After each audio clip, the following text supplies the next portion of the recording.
Hello surveyors, welcome to మన surveyor channel. ఈ వీడియోలో మనం ఒక రెవెన్యూ విలేజ్ మ్యాప్ ఉంటుంది కదా, సో దాన్ని జియో రెఫరెన్స్ చేద్దాం, అంటే కేఎంఎల్ ప్రిపేర్ చేద్దాం.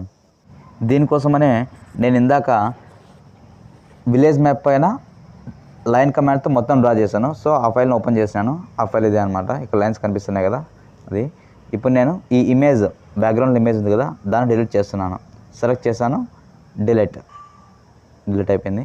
ఇప్పుడు నాకు విలేజ్ బౌండరీ మాత్రం కనిపిస్తుంది. ఇక్కడ మధ్యలో సర్వే నెంబర్స్ ఉన్నాయి. ఇదిగో ఇవి కూడా సర్వే నెంబర్సే, మధ్యలో కొంచెం గ్యాప్ ఉంది, పైన సర్వే నెంబర్సే.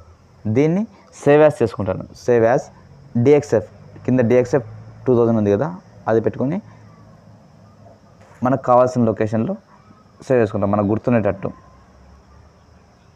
ఆ ఫైల్ని డిఎక్స్ఎఫ్ సేవ్ చేసిన తర్వాత గ్లోబల్ మ్యాపర్ ఓపెన్ చేస్తాం. గ్లోబల్ మ్యాపర్ అప్లికేషన్ ఓపెన్ చేయగానే ఇలా డిస్ప్లే అవుతుంది. ఇక్కడ హోమ్ స్క్రీన్ పైన ఓపెన్ డేటా ఫైల్స్ ఉంది కదా, సో దీనికి సెలెక్ట్ చేసుకుంటాం. సెలెక్ట్ చేసిన తర్వాత ఇలా పాపప్ విండో ఓపెన్ అవుతుంది. ఇక్కడ మనం ఫైల్ని ఎక్కడైతే సేవ్ చేసామో ఆ లొకేషన్లోకి వెళ్ళేసి డిఎక్స్ఎఫ్ ఫైల్ సెలెక్ట్ చేసుకొని కింద ఓపెన్ క్లిక్ చేస్తాం. ఓపెన్ క్లిక్ చేసిన తర్వాత ఇలా గ్లోబల్ మ్యాపర్లో ఒక పాపప్ విండో ఓపెన్ అవుతుంది. ఇందులో ఫస్ట్ వచ్చేసి ప్రొజెక్షన్ చూసుకోవాలి. Projection should be UTM. First యూటీఎంలో డిఫాల్ట్గా ఉంటే ఓకే, లేదంటే యూటీఎం సెలెక్ట్ చేసుకుంటాం.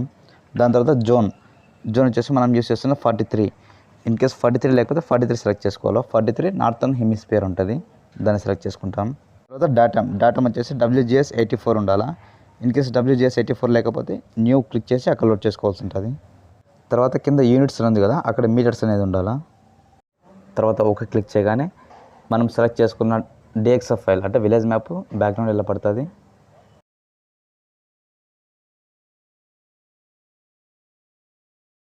ఇక్కడ విలేజ్ మ్యాప్ లోడ్ అయిన లేయర్ కనిపిస్తుంది కదా, ఇక్కడ రైట్ క్లిక్ ఇస్తే ఇక్కడ కింది బటన్లో రెక్టిఫై అని ఉంది కదా, రెక్టిఫై పైన క్లిక్ చేస్తాం, ఫస్ట్ వన్.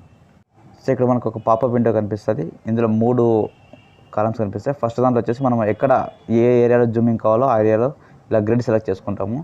దాని తర్వాత ఇక్కడ అగైన్ మళ్ళీ సెకండ్ బాక్స్ ఉంది కదా, అందులో మళ్ళీ మనం జూమ్ చేసుకోవచ్చు అనమాట.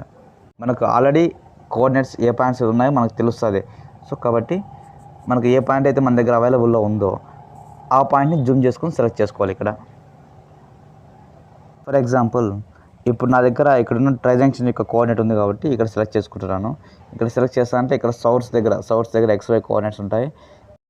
దానికి వెరీ నెక్స్టే 2x 2y అని చెప్పి 2 ఖాళీ బ్లాంక్లు ఉంటాయి కదా, ఇక్కడ మనకు XY కోఆర్డినేట్ ఎంటర్ చేస్తాం. X అంటే మనకు తెలిసిందే ఈస్టింగ్, Y వచ్చేసి నార్థింగ్. మనకు రోవర్లో పికప్ చేసినప్పుడు వచ్చిన యూటర్న్ కోఆర్డినేట్స్ని X దగ్గర ఈస్టింగ్ ఎంటర్ చేస్తాం, Y దగ్గర నార్థింగ్ ఎంటర్ చేస్తాం. దాని తర్వాత యాడ్ పాయింట్ పక్కన ఉంది కదా, దాన్ని క్లిక్ చేస్తే ఇక్కడ కింద డిస్ప్లే అవుతుంది, ఒక లైన్ యాడ్ అవుతుంది. సో ఇలా యాడ్ పాయింట్ క్లిక్ చేయగానే ఇలా నేమ్ అడుగుతుంది.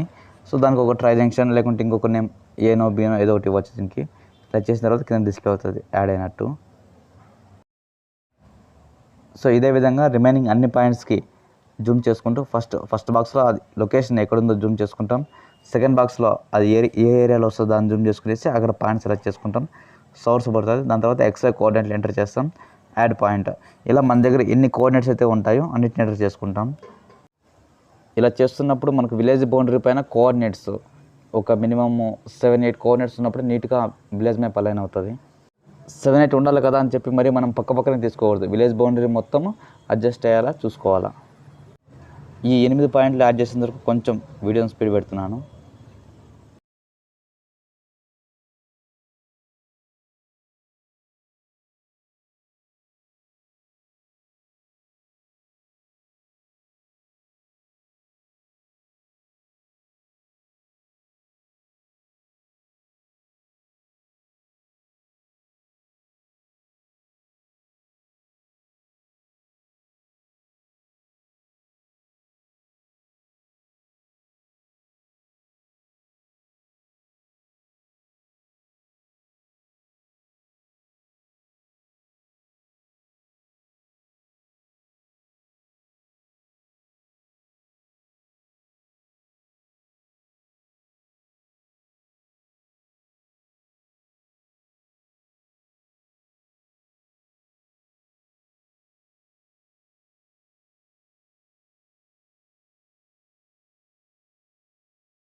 ఇలా పాయింట్స్ అన్నీ యాడ్ చేసిన తర్వాత ఓకే క్లిక్ చేస్తాం. ఇక్కడ అగైన్ లేయర్ దగ్గర రైట్ క్లిక్ ఇచ్చేసి రైట్ క్లిక్ దగ్గర Zoom to selected layers click చేసామంటే మన విలేజ్ మ్యాప్ మొత్తం జియో రెఫరెన్స్ అనేది ఇక్కడ డిస్ప్లే అవుతుంది. తర్వాత అగైన్ మన లేయర్ దగ్గరికి వెళ్ళేసి రైట్ క్లిక్ ఇస్తాం. రైట్ క్లిక్ ఇచ్చి కింద లేయర్ సెలెక్ట్ చేసుకుంటాం. లేయర్ అగైన్ ఎక్స్పోర్ట్ టాప్లో ఉంది కదా, ఎక్స్పోర్ట్ సెలెక్ట్ చేసుకుంటాం.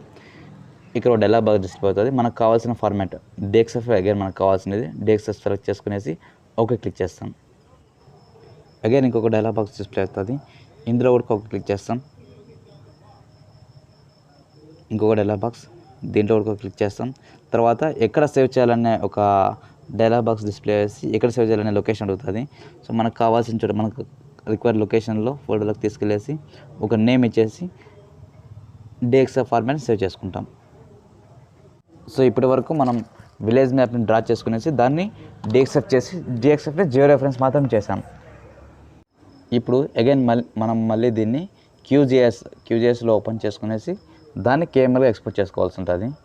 సో దానికోసం నేను ఇప్పుడు QGIS ఓపెన్ చేస్తున్నాను.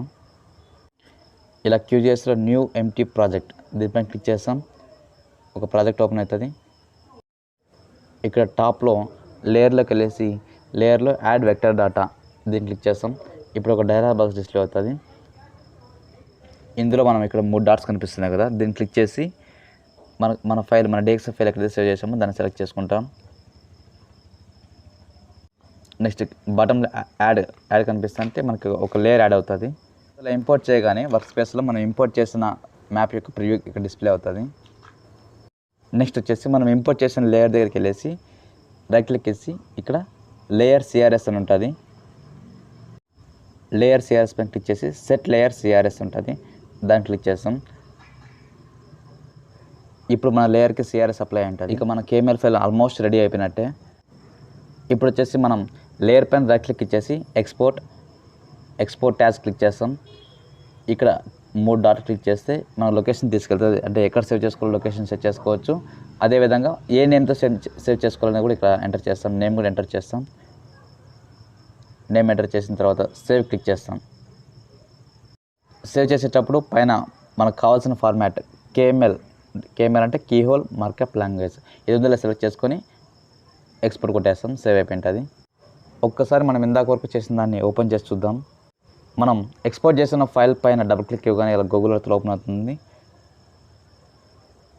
మనకి ఇప్పుడు 3Dలో కనిపిస్తుంది కదా, కీబోర్డ్లో యూ నొక్కినామంటే ఇలా 2Dలో కనిపిస్తుంది.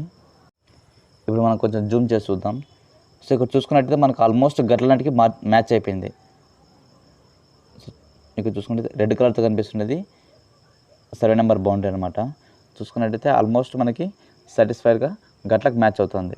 మనకి ఎగ్జాక్ట్ అంటే ఇది రాదు, కానీ మనకి రఫ్గా అయినా సరే సర్వే నెంబర్ ఐడెంటిఫికేషన్ కోసం ఉపయోగపడుతుంది. ఇదే విధంగా మీరు కూడా మీ విలేజ్ మ్యాప్ని KML రెడీ చేసి పెట్టుకోండి. అసలు ఇప్పుడు ఏపీసాక్ పనిచేయడం లేదు కాబట్టి ఇది మనకు చాలా ఉపయోగపడుతుంది. Thanks for watching.